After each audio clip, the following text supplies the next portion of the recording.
بسم اللہ الرحمن الرحیم۔ السلام علیکم ورحمۃ اللہ وبرکاتہ۔ سامعین و ناظرین، رمضان کے روزوں کے مسائل کا بیان چل رہا تھا۔ آج کی اس ویڈیو میں ہم کچھ مختلف مسائل آپ کے ساتھ شیئر کریں گے۔ تو سب سے پہلے بھولنے کا جو مسئلہ ہے، بھول کر کھانے پینے سے روزہ ٹوٹ جاتا ہے یا نہیں ٹوٹتا، تو اس بارے میں ہم آپ کو تفصیل سے آگاہ کریں گے۔ تو سب سے پہلے تو آپ یہ بات اپنے ذہن میں رکھیں کہ بھول کر کھانے یا پینے سے آدمی کا روزہ نہیں ٹوٹتا۔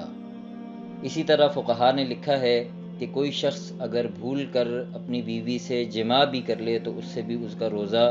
نہیں ٹوٹے گا۔ اب بھول کر آدمی جتنا مرضی کھا لے، وہ پیٹ بھر کے ہی کیوں نہ کھا لے، اس کا روزہ نہیں ٹوٹے گا۔ اور اگر کسی آدمی نے بھول کر ایک دفعہ یا ایک سے زائد دفعہ یا اس سے بھی زائد دفعہ کھایا تو پھر بھی اس کا روزہ نہیں ٹوٹے گا۔ یعنی بھول کر کھانے پینے سے اور جماع کرنے سے ایک دفعہ کھائے یا ایک سے زائد دفعہ کھائے، تھوڑا کھائے یا زیادہ کھائے، اس سے روزہ نہیں ٹوٹتا۔ البتہ ایک بات اور ہے کہ غلطی اور خطا، اس سے روزہ ٹوٹ جاتا ہے۔ بھولنے میں اور غلطی ہونے میں فرق ہے۔ بھولنے میں یہ ہوتا ہے کہ آدمی کو اپنا روزے سے ہونا یاد ہی نہیں رہتا کہ میں روزے سے ہوں یا نہیں ہوں، اس کو اس بات کا احساس ہی نہیں ہوتا کہ میرا روزہ ہے۔ البتہ خطا میں یہ ہوتا ہے، غلطی میں یہ ہوتا ہے کہ آدمی کو اپنے روزے کا پتہ ہوتا ہے کہ میں روزے سے ہوں، لیکن غلطی سے اور خطا سے اس سے وہ کام ہو جاتا ہے جس سے روزہ ٹوٹ جاتا ہے۔ تو غلطی اور خطا سے کوئی ایسا کام کیا کہ جو مفسد صوم ہے، جس سے روزہ ٹوٹ جاتا ہے، تو اس سے البتہ روزہ ٹوٹ جائے گا۔ مثال کے طور پر کوئی آدمی وضو کرتے وقت اس نے منہ میں کلی کرتے وقت اس نے منہ میں پانی ڈالا اور پانی اس سے سنبھلا نہیں اور غلطی سے وہ اس کے حلق سے نیچے اتر گیا۔ یا اسی طرح کوئی آدمی بارش میں رستے میں چلتا ہوا جا رہا تھا تو بارش کے کچھ قطرے یا ایک قطرہ اس کے منہ میں آیا اور اس کے حلق سے اتر گیا، تو اس سے اس کا روزہ بہرحال ٹوٹ جائے گا۔ تو غلطی اور بھول میں یہ فرق ضرور ہے۔ یہاں ایک مسئلہ اور ہے کہ جو آدمی بھول کے کچھ کھا پی رہا ہے اور جو اس کو دیکھ رہا ہے، تو دیکھنے والے کو اس کو یاد دلانا چاہیے کہ آپ روزے سے ہیں، یا اس کو یاد نہیں دلانا چاہیے۔ تو یہاں یہ بات ذہن میں رکھیں کہ جو شخص کھا رہا ہے، روزے میں بھول کر کچھ پی رہا ہے، اگر وہ آدمی ایسا ہے کہ جس کو روزہ زیادہ تکلیف نہیں دیتا اور وہ آسانی سے سہولت سے اپنے روزے کو پورا کر سکتا ہے، تو پھر تو اس کو روزہ یاد دلانا چاہیے کہ بھائی آپ روزے سے ہیں، لہٰذا آپ یہ کام نہ کریں۔ اور اگر وہ آدمی ایسا ہے کہ جس کو روزہ رکھنے میں مشقت ہے اور تکلیف ہے، اور وہ آدمی کمزور ہے کہ روزہ پورا کرنے میں اس کو مشقت ہوگی اور تکلیف ہوگی، تو پھر اس کو یاد نہیں دلانا چاہیے، اس کو کھانے دینا چاہیے۔ اب اس کے بعد کچھ ان وجوہات کا ہم بیان کر دیں کہ جن کی وجہ سے آدمی کو روزہ نہ رکھنا جائز ہے، یعنی آدمی بالکل شروع سے روزہ ہی نہ رکھے، وہ کون سی وجوہات ہیں اور شریعت نے کن لوگوں کو روزہ نہ رکھنے کی اجازت دی ہے۔ تو اس بارے میں اللہ تعالیٰ کا فرمان ہے، فَمَنْ شَهِدَ مِنْكُمُ الشَّهْرَ فَلْيَصُمْ، جو آدمی بھی اس رمضان کے مہینے کو پائے تو اس کو روزے رکھنے لازمی ہیں اور اس پر روزے رکھنے فرض ہیں۔ البتہ وَمَنْ كَانَ مَرِيضًا أَوْ عَلَى سَفَرٍ، کوئی آدمی اگر بیمار ہو یا مسافر ہو، یہاں پر آیت نے دو لوگوں کی نشاندہی کی ہے، دو قسم کے لوگوں کی، بیمار اور مسافر،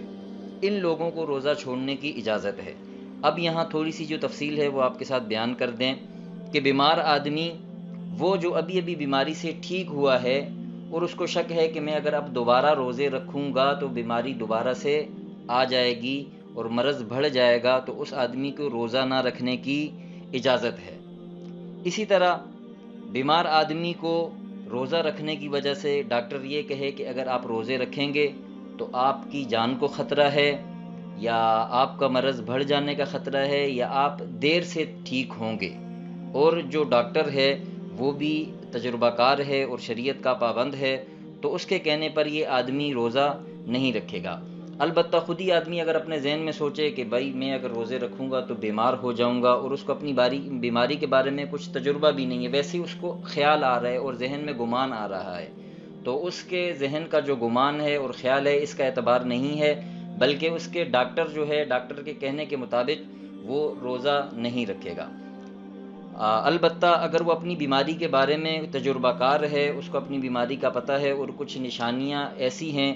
کہ جو اس کو واضح نظر آ رہا ہے کہ بھائی اگر میں روزہ رکھوں گا تو بیماری بڑھ جائے گی یا دیر سے ٹھیک ہوگی، تو پھر اس صورت میں بھی اس کو روزہ نہ رکھنے کی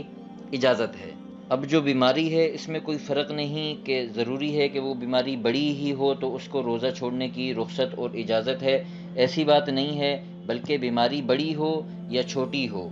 اس میں یہ بات ضروری ہے کہ وہ بیماری دیر سے ٹھیک ہونے کا اندیشہ ہو یا بیماری جان لیوا ثابت ہو یا تکلیف یا مشقت بہت زیادہ ہو، چاہے وہ چھوٹی ہی بیماری کیوں نہ ہو، جیسے بخار یا کھانسی وغیرہ یا ایسی کوئی چھوٹی بیماری جس کو چھوٹا سمجھا جاتا ہے اور وہ بہت زیادہ تکلیف دہ ہو رہی ہے، تو ایسی صورت میں بھی اس کو روزہ نہ رکھنے کی اجازت ہے۔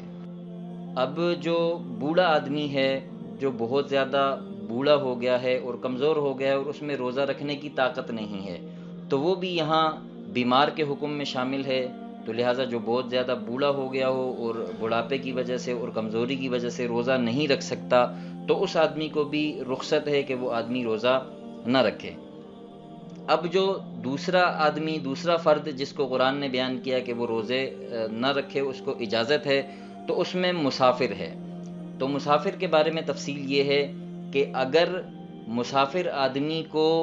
روزہ مشقت نہیں دیتا اور کوئی تکلیف نہیں ہوتی، جیسا کہ آج کل کے وقت میں ہے، ریل گاڑی کا سفر ہے یا جہاز کا سفر ہے یا بسوں وغیرہ کا سفر ہے، تو بڑا آرام دہ سفر ہوتا ہے، اس میں آسانی سے آدمی اپنے روزے کو رکھ کر پورا کر سکتا ہے، تو ایسی حالت میں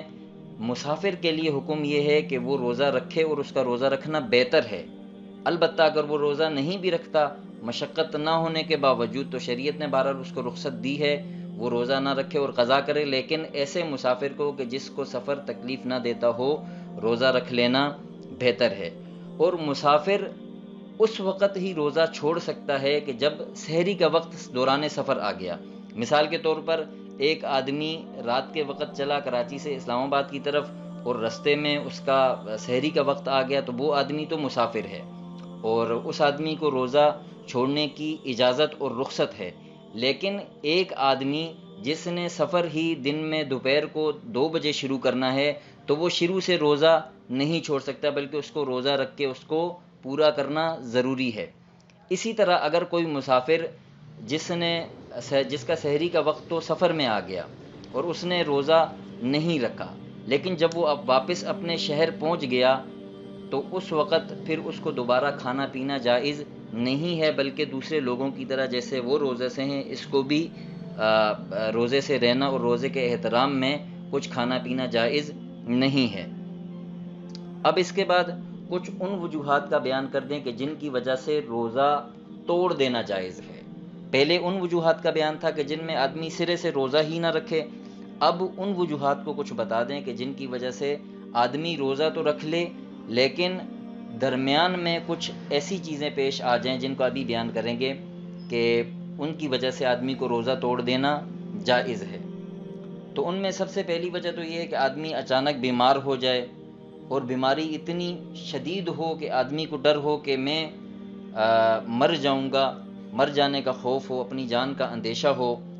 تو ایسی صورت میں اس کو روزہ توڑ دینا جائز ہے۔ کسی کے پیٹ میں شدید درد ہو جائے یا کسی کو کوئی زہریلا جانور کاٹ جائے اور اس کو خطرہ ہے کہ اب اگر میں نے دوائی نہ پی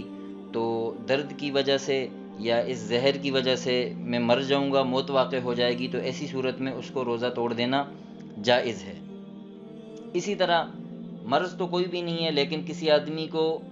بہت شدید بھوک یا پیاس لگ جائے جس کی وجہ سے اس کو جان کا اندیشہ ہو کہ روزہ نہیں توڑا تو پھر جان سے ہاتھ دھو بیٹھوں گا، تو پھر اس کو بھی روزہ توڑنے کی اجازت ہو اور وہ اپنا روزہ توڑ دے اور بعد میں اس کی قضا کرے۔ اسی طرح اگر کوئی آدمی بہت زیادہ مشقت والا کام کرتا ہے، محنت مزدوری کرتے ہیں، ان لوگوں کو روزہ شروع سے چھوڑنے کی اجازت نہیں ہے، چاہے جتنی ہی مشقت کا وہ کام کیوں نہ کرتے ہوں۔ ایسے لوگ اگر اپنا روزہ پورا نہیں کر سکتے تو ان لوگوں کو روزہ ابتدا میں رکھنا بہرحال ضروری ہے۔ درمیان میں اگر وہ بھوک یا پیاس کی وجہ سے نڈال ہو جائیں اور ان کو اپنی جان کا خطرہ ہو تو پھر وہ روزہ توڑ سکتے ہیں۔ بہرحال ابتدا سے روزہ رکھنا ضروری ہے، لیکن اگر بعد میں ایسی صورت پیش آ گئی تو پھر ایسی صورت میں روزہ توڑ دینا جائز ہے۔ لیکن اگر کوئی آدمی سخت محنت اور مشقت والا کام جان بوجھ کے کرتا ہے، اور جان بوجھ کے اس نے اتنا زیادہ کام کر لیا کہ اس کو بہت زیادہ بھوک اور پیاس لگ گئی، اور اس کو اس کی جان کا خطرہ ہے کہ اب اگر روزہ نہیں توڑے گا تو جان چلی جائے گی، تو ایسے آدمی کو بھی روزہ توڑ دینے کی تو اجازت ہے، لیکن اس کے ساتھ ساتھ وہ گناہگار ہوگا کہ اس نے جان بوجھ کر ایسا کام کیا ہے۔ اب اس کے بعد وہ عورت کہ جو حمل سے ہو اور اس کو کوئی خطرہ ہو کہ اب اگر روزہ نہیں توڑا تو یا تو اپنی جان کو خطرہ ہے یا جو اس کا حمل ہے اس کو خطرہ ہے، تو کسی بھی صورت میں اس حاملہ عورت کو بھی روزہ توڑ دینے کی اجازت ہے۔ اس کے بعد انشاءاللہ جو آئندہ ہم ویڈیو بنائیں گے اس میں آپ کے سامنے ہم ان چیزوں کا بیان کریں گے کہ جن سے روزہ ٹوٹ جاتا ہے، اور ایسی چیزیں کہ جن سے روزہ نہیں ٹوٹتا، اور روزے کے مکروہات، مکروہ چیزیں روزے میں اور مکروہ کام کون کون سے ہیں، انشاءاللہ ان کا بیان کریں گے۔ اگر آپ نے ہماری پچھلی ویڈیو نہیں دیکھی کہ جس میں ہم نے سحری اور افطاری کے اوقات بتائے، یا رمضان میں جو روزے ہیں ان کی نیت وغیرہ کے جو مسائل ہیں، تو آپ پچھلی ویڈیو دیکھ سکتے ہیں۔ دیکھنے کے لیے شکریہ۔ السلام علیکم ورحمۃ اللہ وبرکاتہ۔ مزید اچھی اور اسلامی ویڈیوز کے لیے ہمارے چینل کا وزٹ کرتے رہیں۔ دیکھنے کے لیے شکریہ۔ السلام علیکم ورحمۃ اللہ وبرکاتہ۔